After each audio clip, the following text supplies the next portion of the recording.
Magandang tanghali mga kabay. So meron po akong approved repair dito. Job number 39858 letter E. Ang model nito mga kabay DWD024. Ito po yung 1/2 capacity ng DeWalt na meron siyang hammer, may variable at may reverse. So ang papalitan pala nito mga kabay, ito chuck. 1/2 by 1/2 yung chuck. May kasama na siyang susi. Tapos yung field coil niya, ito yun, bago. Cord support at syempre yung kanyang bagong clamshell or field housing. Yan po yung kakabit natin dito mga kabay. So tara mga kabay, samahan nyo ako, kakabit natin. So mga kabay, unahin natin pagkalas yung kanyang chuck. Ayan. Malambot na siya mga kabay dahil nakalas ko na to nung in-estimate ko para pagkabit ko mabilis yung pagkabit.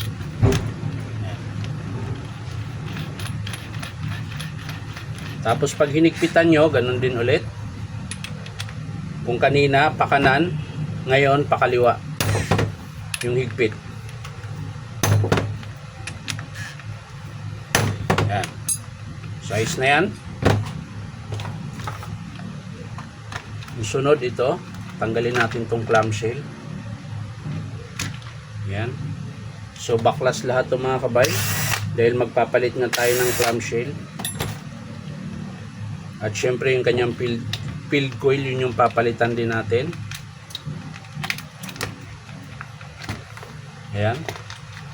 Tatanggalin mo lahat yan. Tabi natin yung luma. Oops, yung rubber. Huwag nyong kalimutan yung rubber mga kabaya. Meron yung rubber dito. Ayan. Yung dalawang rubber na yan. Ayan. Dalawang piraso yan na rubber. Dito nyo yun isusuksok. Ayan, kung makikita nyo yan. Ito. Magkabilaan yan. Yan yung isa. Diyan yan isusuksok yung rubber.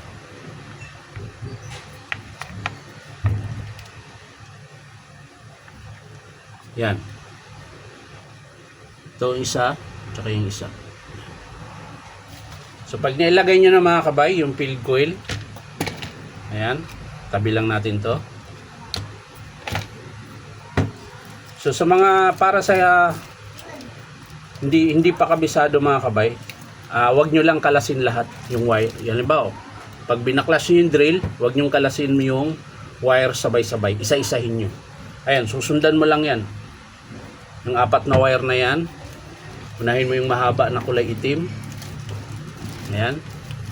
So, gamit lang kayo ng pangsundot, yung matulis yung dulo. Sungkitin nyo lang dito para mabunot yung wire. Ayan, ganyan. Ayan, bunot na. So, ito yung pinakamahaba na kulay itim. Yun nyo, ilalagay nyo dyan. Balik, suksok nyo lang. Ayan. So, ayos na. Nailagay na natin yung isang mahaba. Ayan. So, ang sunod mga kabay, yung maiksi na itim. Ayan. So dito po yon sa kanyang reverse forward. Ayan. Ganon din ulit. So sundutin nyo lang ng matulis. Tapos ayan, hila. Tapos lagay nyo to. So suksok nyo lang. Ayan. Ayan, ayos na. So ang naiwan mga kabay, yung dalawang puti. Ayan. So, tingnan nyo, hindi naman pantay yan. Merong mahaba at saka maiksi pa rin. Ayan, ito yung mahaba. So, unahin ito yung pinakamahaba. Dito pa rin yan sa may switch. Ayan. So, sundutin nyo lang yan ulit. Ayan. Pag naangat na, sabay suksok nyo yung wire.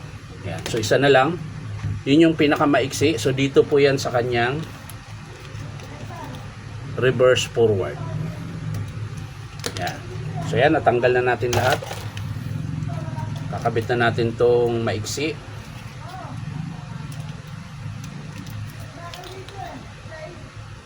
Ayan, ayos na. Naikabit na natin yung field coil sa kanyang switch. So pwede na natin yung ilagay dito sa kanyang bagong housing.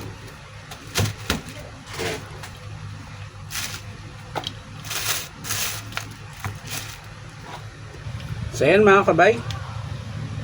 Naayos na natin yung kanyang wiring. So ilalagay na natin yung kanyang armature. Ayan, dito po yan.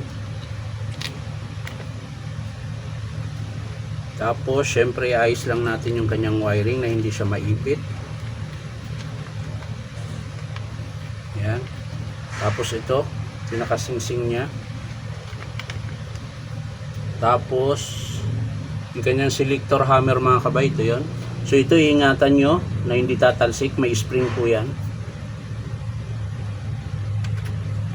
Ayan. Pag nalagay na natin yan dyan mga kabay, yung lapat na siya, ayan, malalaman mo naman yung paglapat mga kabay, pag dinidiin nyo itong field coil, malambot ikutin yung armature. Pero kung matigas, ibig sabihin hindi pa siya lapat. Ayan, pag diniin nyo to, malambot yung pag-ikot nyo. Ayan. So ayos na yan. Sasalansan natin yung kanyang wiring mga kabay na hindi siya magbuhol-buhol.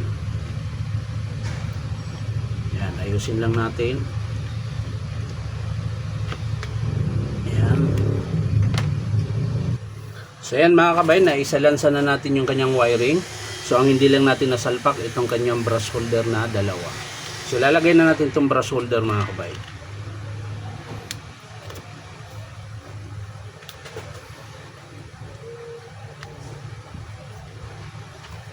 Ang kabila rin.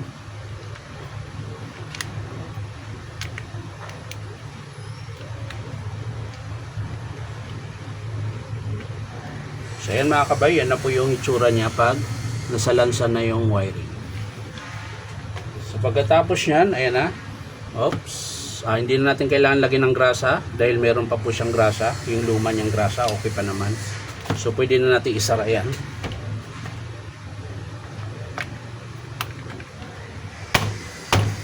Ayan. Siyempre bago natin isara, testing muna natin. Ayan, sasaksak lang natin.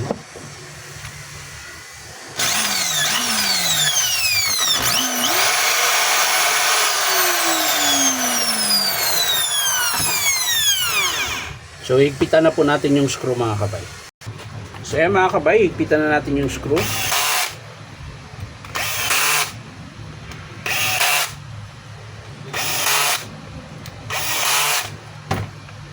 Ayan. So, testing natin. Testing natin ulit.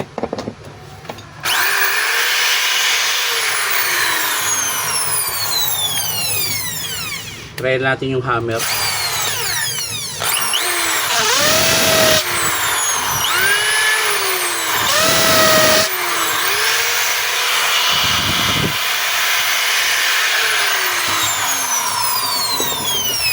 So ayos na mga kabay, ang pinalitan lang po dito clamshell, chuck, field coil at yung kanyang cord protector. So maraming salamat mga kabay sa panonood at palike and share na rin po. At syempre po baka pwede makahingi sa inyo ng isang subscribe dito po sa ating YouTube account na Inom Tabay.